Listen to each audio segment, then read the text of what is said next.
Good afternoon, people. Hey, babies. Everybody's starting to be a little more friendlier. Me coming in here every day. All the chicks are still doing good. Everybody's still alive. The Brahma's doing excellent. Actually, tonight, I'm going to be putting in some of the new chicks that just hatched with these guys. I did find this piece of wood kind of straight. I did trim it all off. I took my knife, sandpaper, kind of sanded it all down. What I'm going to do is I'm going to put it in this corner right here, kind of where they don't really hang out. They all kind of hang out there. For some of these bigger ones, to see if they'll roost up there, just kind of get some of them off the ground to get them used to it. And then probably this weekend, like I said, I will probably take that big guy out, and probably there's that one, and that one's kind of iffy, but I'm definitely taking that big one out because it's a good size. And I've noticed lately that these haven't been drinking out of this.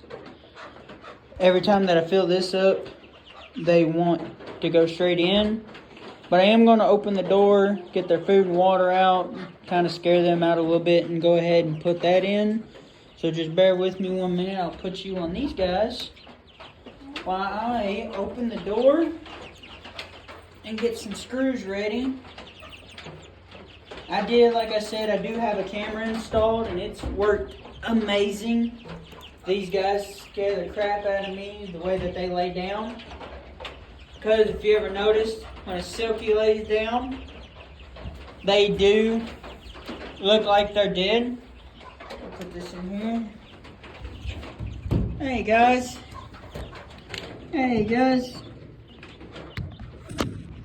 Put you on there like that.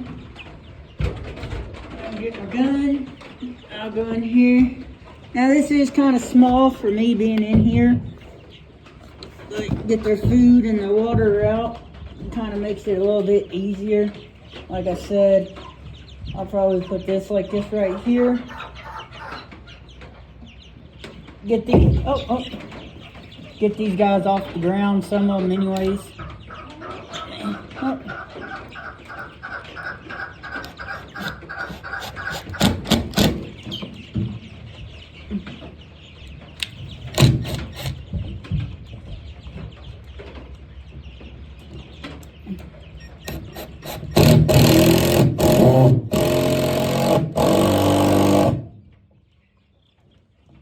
Good and sturdy like that. You notice everybody's going in the corner. We'll kind of get this straight a little bit. And then I'll try to get some nail in here.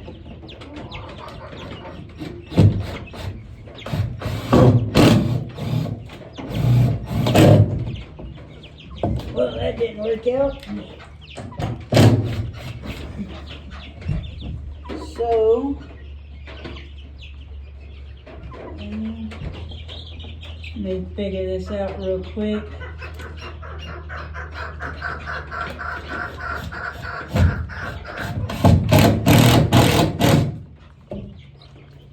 Like I said, that's pretty sturdy, me putting some weight on it.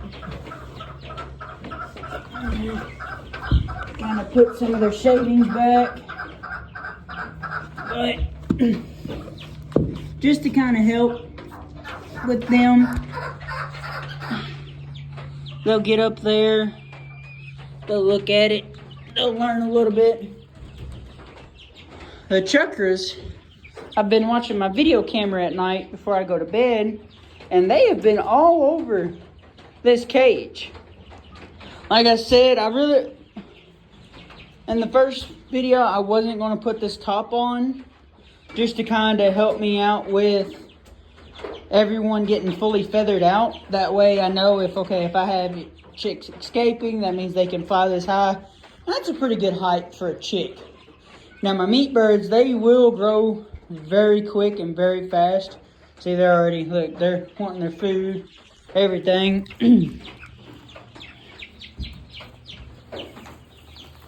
Here you go, babies. These guys kill me. Chick starter is actually really Oh, see, one's already out. They'll learn. Chick starter is actually really good for chickens. It's really good on protein. I'll sit you right here. Kind of look at that water. But chick starter is really good for them. It's really good, high in protein. Versus you having to go and buy like really expensive, like game bird feed or really high-end layer pellets. My Purdue chickens that I had a while back that were all egg layers, I fed them nothing but straight chick starter, and they absolutely loved it. And I was getting a dozen eggs a day, but I also had quite a bit. And I'll show you about me talking about their water. Once I set this down, they'll go right at it. Just look at them drink. Yeah, babies. Trying to get them used to me. I don't know what it is about that big water. These smaller ones are not liking. When I first put them in here, they were fine. They were drinking out of it. But it's my big guy that you're seeing right now. He's just staring at you. Look at him. He is like, what is this? But this is one of my good girls right here. This one and then this one right here. I really like the colors of these two. As you can tell, you look at their backs. She's a little bit darker, so I'm hoping, easy girl, easy girl. I'm hoping that I can get some really light ones. I have a bunch of whites and blacks, so I'm really hoping I get a bunch of paints.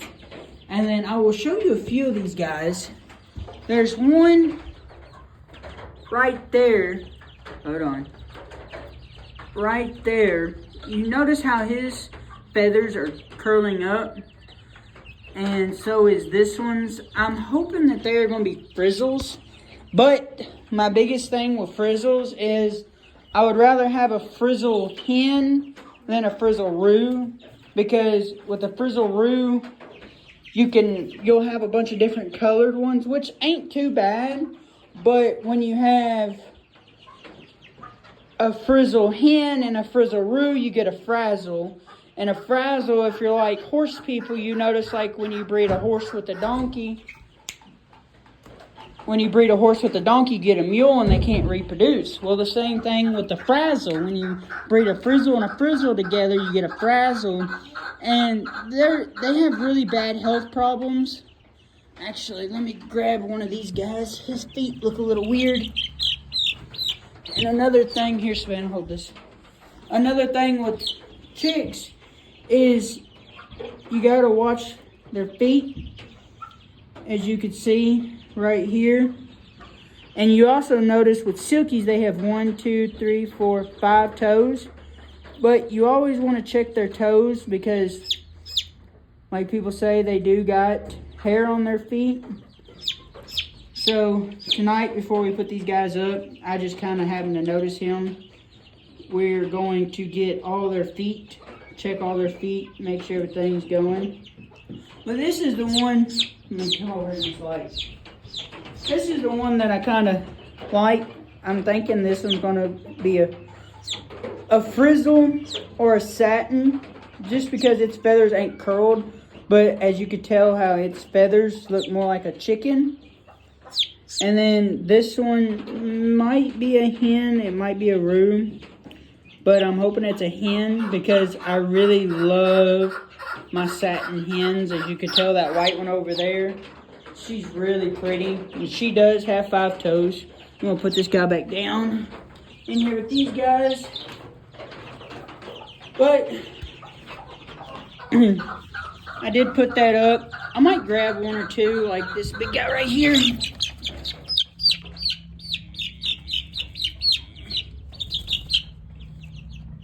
There we go.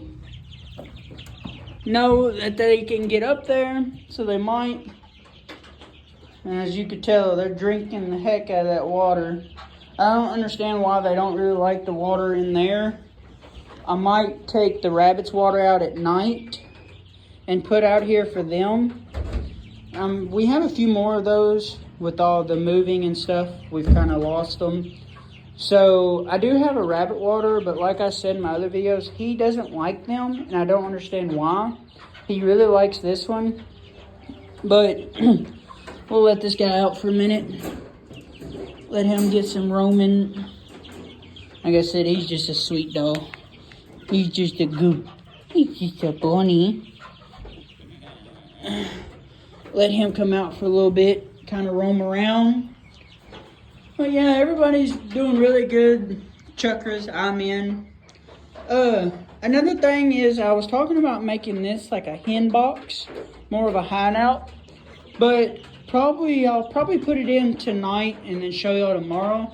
I did have a button quail coop that was maybe 2 foot by 3 foot long or 4 foot long that I'm really thinking about, because like I said, I'm going to take this down and I'm going to put it up there for them guys because they liked it when it was in their other pen. And I'm going to throw some shavings up there to kind of secure them. And eventually I might just go ahead and build a frame around this and make it a cage for them. I'm not 100% sure. They don't really pick on the chickens.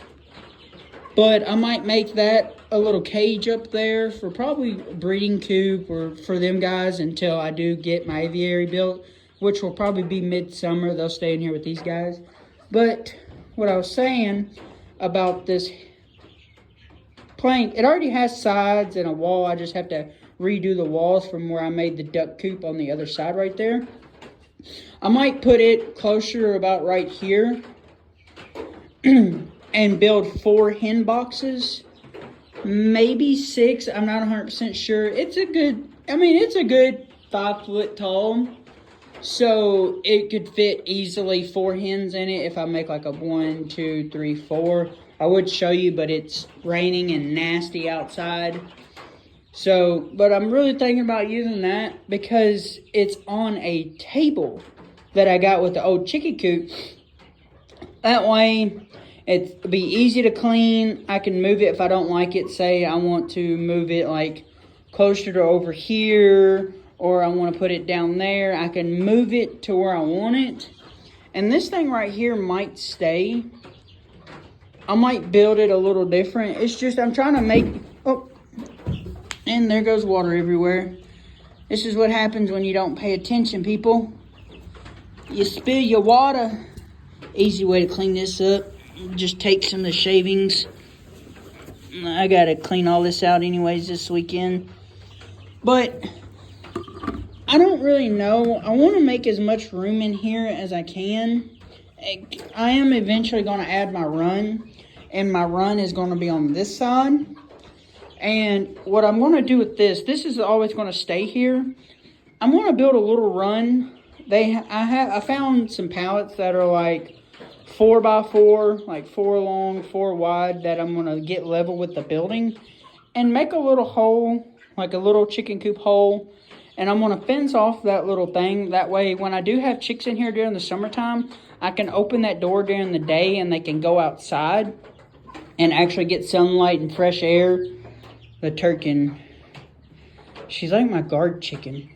She don't really like new things, but yet I got her when I moved in here, and I already had the chukras, I already had her, I already had the rabbit, and I did have a guinea in here, but my guinea, when I got these guys, she was very aggressive. She was pecking at their backs, pecking at their heads.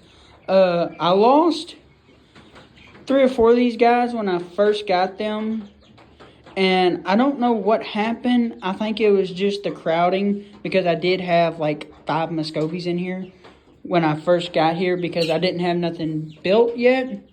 But she pecked one's head, and I think she's the reason it died.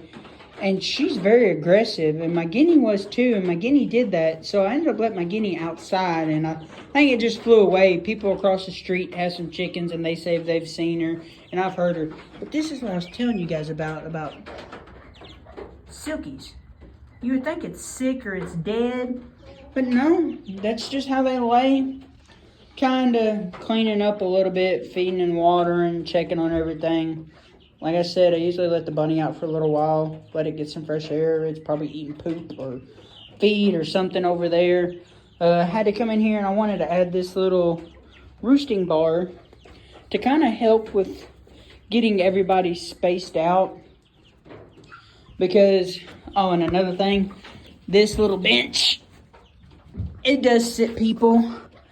I'm 100 and almost 70 pounds, and it's, I mean, I wouldn't like jump on it or anything like that. But everybody's doing good. These guys are all doing perfect. This is my girl right here. Oh, come here. This is my girl. I'm hoping she turns out to be a really good hen. She was the one that was in with the chicks, and she did good, and so is that black hen. But yeah, she's just chilling. I'm really hoping she turns out to be a good mom. I really want a broody hen. But that's the little Frizzo I'm telling y'all guys about. He's awful small. He'll stay in the brooder for the next, I don't know, maybe 3 or 4 more weeks. Just depending on how cold it gets. Oh, and she fell. She's like, I'm done. She's okay though. But yeah, I'm looking and seeing. I think I have maybe 1, 2, 3, maybe 4 frizzles, which is okay with me as long as they're not roos. Like I said, I wouldn't care to have frizzle hens just because, you know, that frizzle hen, if you breed her with like a satin or anything else, you know, she might throw some regular silkies like this. She might throw some frizzles, which is okay. But as far as roos, I really don't want one unless it turns out to be a really pretty frizzle. And then again, when I get him, I will probably eventually, I would have to build like a little cage for him right here. Or in this corner, that way he stays separate from any like frizzle hen.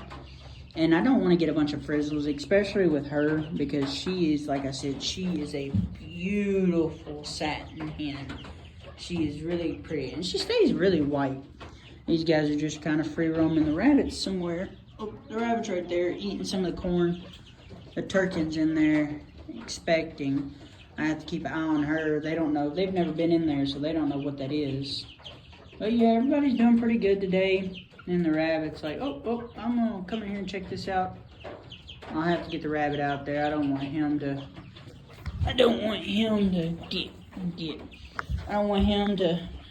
eat none of my babies or hurt any of them.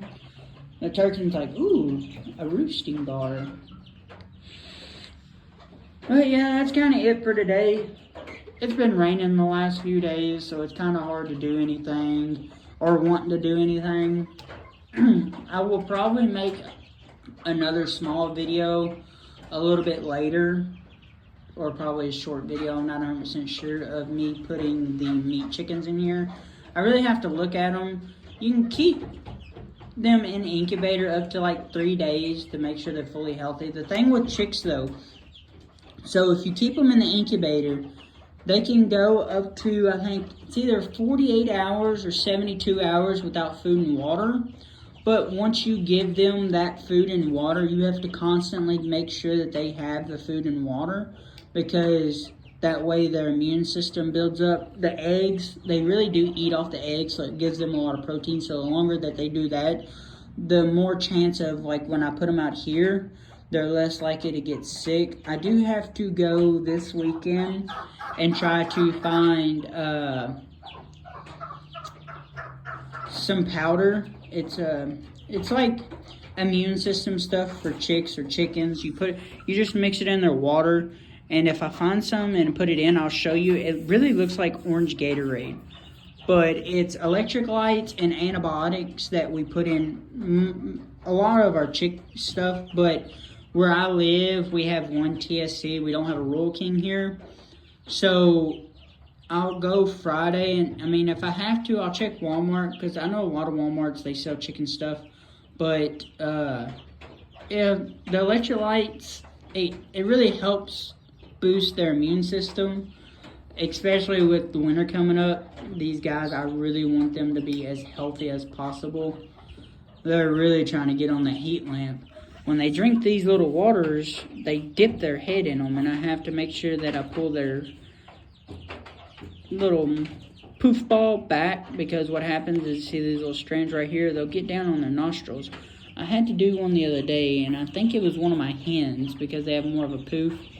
I had to, actually I noticed when I come in here that, you know, she was kind of just laying around, like even when I opened the door. When I open the door and they're right here, they run. But she stayed laying down, and she actually let me pick her up. And I noticed on her nostrils had a little bit of feathers on it. And the second I pulled it off, I could tell she started breathing better. But yeah, it's just, I know I talk a lot, but you know, I really do love my chickens. It's very interesting, especially if you want to start a small project.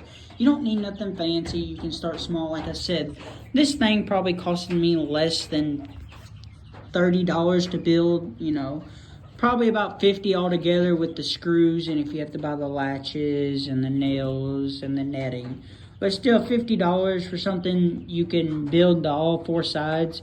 I mean, all I would need to do is put another strip down on the side, another strip down over here, another strip here, and another strip here, and one in the middle, and then wrap netting around the other side. And then you can, what a lot of people do is they'll put tarp down, especially if you keep something like this in your garage. Put tarp down and then put the bedding down. Do not staple the tarp to this. That way you can get the chickens out, put them in like a small cage, or put them in like a little cardboard box, and you can pick that up, fold the tarp over, and take it to a compost pile. I've started one, and this weekend all of this will go to that compost pile, and then new bedding is. But yeah, kind of keep an eye out on some more videos. I make a lot of short videos, kind of just to show off these pretty girls and guys. That girl right there, she's gonna turn out pretty. As you can tell, her tail is perfect like hers. I really love this girl. She is absolutely beautiful. I'm really trying to find a satin, a showgirl satin rooster for her. So if none of you have ever seen a showgirl is like my Turkin right there, except they look like that, or they'll look like that. You can't really tell between a satin and a Turkin showgirl just because they kind of look like, except you notice my Turkin has like a little bitty like toupee looking thing on her head, versus like her, she has like a little mullet. But yeah, that's it for today's video. Stay tuned for more.